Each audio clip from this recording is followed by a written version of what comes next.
For decades, the story of America's great flying aircraft carriers, the USS Akron and the USS Macon, has largely been forgotten, remembered only in grainy black and white photographs and fading newspaper headlines. But recently, a forgotten cache of film reels was found in the National Archives.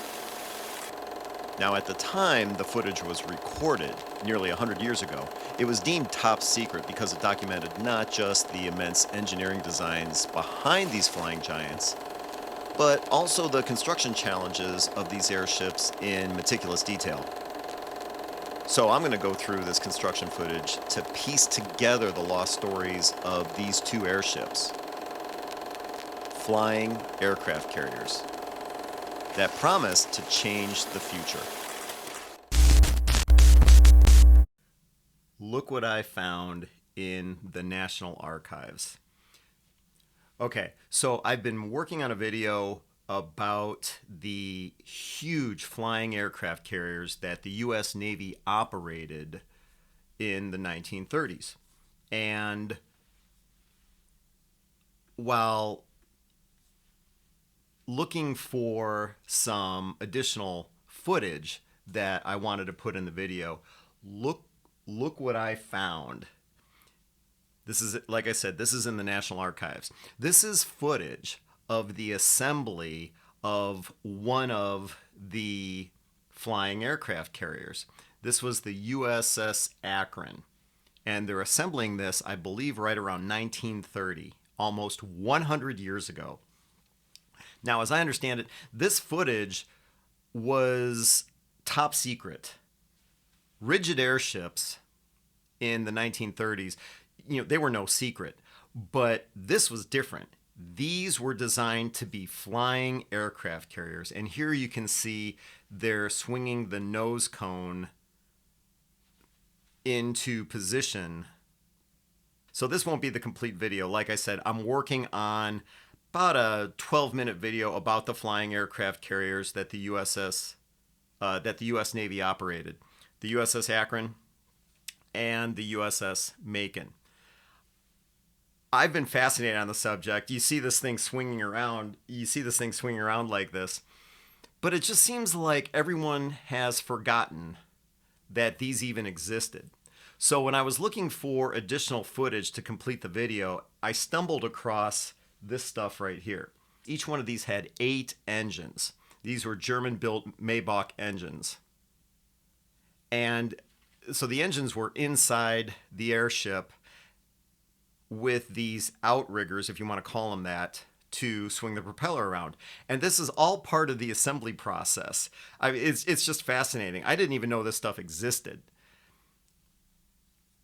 So, like I said, these propellers could shift around, and I'm going to include some of this footage in the overall video that I'm creating about these things. But I just wanted to show you what I found. And it's test footage, it's assembly footage.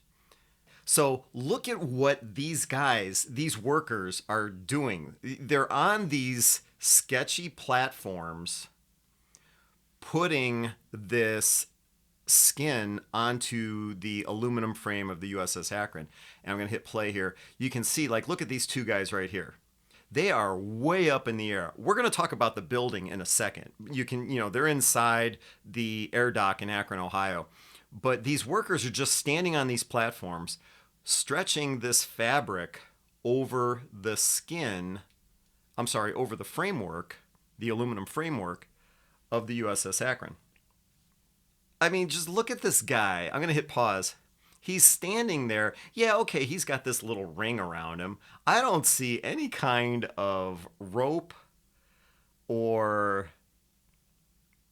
I don't know, cable or anything like that. He's just standing, and look at this thing moving around, just swaying around. Maybe this is a safety strap right here, which makes me feel a little better for this guy. But I really wanted to show you guys how they were assembling these huge rigid airships. You got to keep in mind, these things were almost 800 feet long. So these flying aircraft carriers were literally almost the size, actually longer than a World War II aircraft carrier, but almost nearly as long as present day aircraft carriers. And they were doing this almost 100 years ago. It's crazy. This is inside the framework. The skin has been applied. So looking inside, and now the process begins to actually build the interior of the aircraft carrier. And it's just amazing to see this. The overall sheer size of this thing, the people walking underneath, you really get an idea as to how massive these things were. Now, if you have never played around with the National Archives, I highly recommend it. You can get lost and just go down a rabbit hole of all kinds of different subjects. So if you spend a little bit of time in the National Archives, you're going to be shocked at what you find. There's no censorship. When it comes to things like the Holocaust, it's pretty disturbing footage.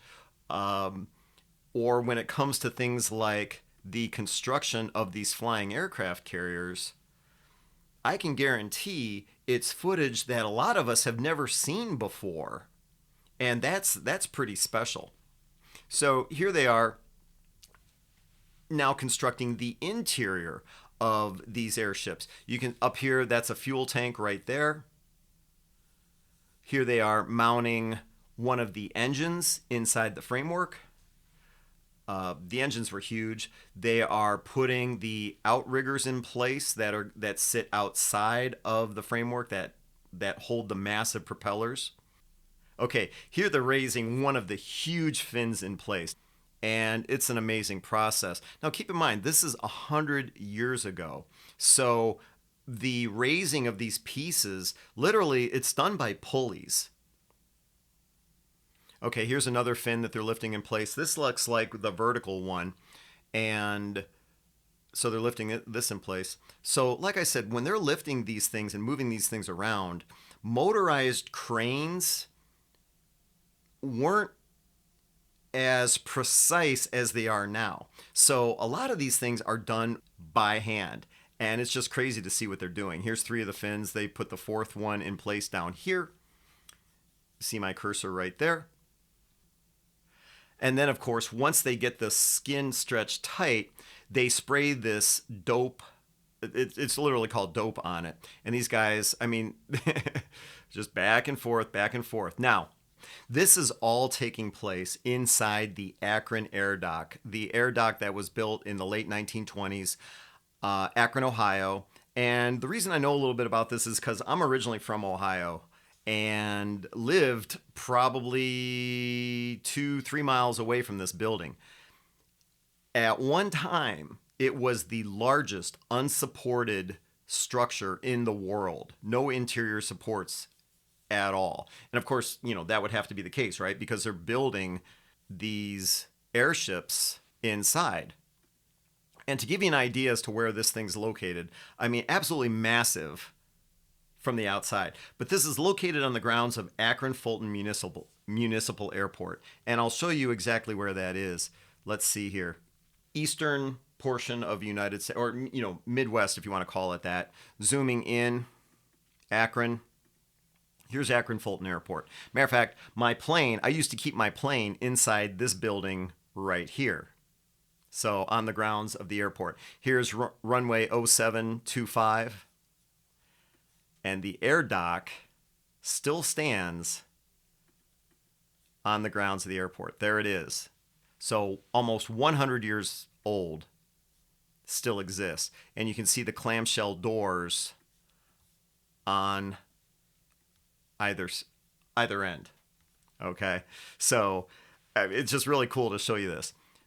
So there's the air dock on the grounds of Akron Municipal Airport. Now, going back to the video, ground level, looking at it, building's absolutely massive. Okay, this is how they raise the rings into place. So they assemble a ring part of the structure on the ground, and then they raise it into place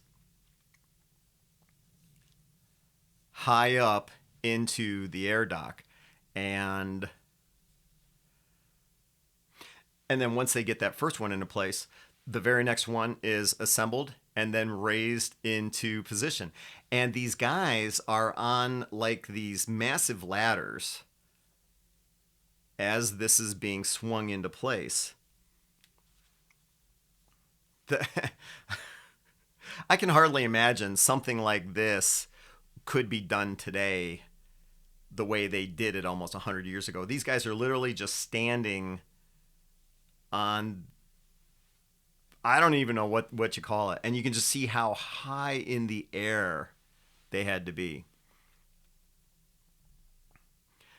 Another great view of the rings being lifted into place. Oh, this is interesting. So here they're actually inflating the helium, one of the helium gas bags. Now, this was actually, so this was right around 1930. Now, keep in mind, the Hindenburg, which everyone is familiar with, blew up. That was, I think, in 1937 or 1939, late 30s. And the Hindenburg was filled with hydrogen. Because it was operated by Germany, Germany did not have access to helium, so they had to use hydrogen. The US had access to helium. There wasn't a lot of it, so in order to complete these flying aircraft carriers, they pretty much had the whole world's supply of helium stored in tanks outside of the air dock. And you can see just the massive amount of helium cylinders stacked outside. These hoses would be fitted to the tanks, and then the helium would be routed inside into the air dock to start inflating the interior gas bags of these aircraft carriers. It's amazing what they had to do. I mean, literally, there's a blimp in the background. Oh, did you see that? So there's a non-rigid blimp in the background operated by Goodyear. Those blimps were also filled with helium. And so they literally, cylinder by cylinder, these guys all day long would just reattach the lines from one cylinder to another and pump the helium inside the air dock and into the dirigible. So it's time to christen this thing. Now keep in mind, I was thinking, it's like, oh wow, this image is kind of dark. This is almost 100 years ago, and Herbert Hoover was president, and they're going to christen this thing. Mrs. Herbert Hoover is going to christen the USS Akron, and she steps to the stage with the gondola of the USS Akron behind her. Just gives you some additional scale how big these flying aircraft carriers were. After she christens it, they back it out of the hangar, and you can just see how massive this thing is. I wish I could have been there. Like I said, I'm originally from Ohio, and you think about the opportunity to see this thing in person being pulled out of the air dock. There's the name Akron. I think all of the airships, rigid, non-rigid, wow, look how huge it is. Rigid, non-rigid, were operated by the U.S. Navy. There's the Akron outside of the air dock, and then it lifts off. This is its maiden voyage. So this might be something I include in the video of the flying aircraft carriers, but I wanted to bring this to you because for me, it was more about the assembly, putting these things together. I had never seen any of this footage before, so I wanted to bring it to you guys. At the time, it would have been top secret. Obviously, now almost 100 years, been declassified. But it's not easy to find this stuff. So again, if you haven't taken the time to poke around the National Archives, I highly recommend it. If this is the kind of stuff you're into, finding this kind of footage, take the time. The website's a little clunky, but you get rewarded with stuff like this. Stay tuned for the video I'll be putting out on the flying aircraft carriers USS Akron and USS Macon.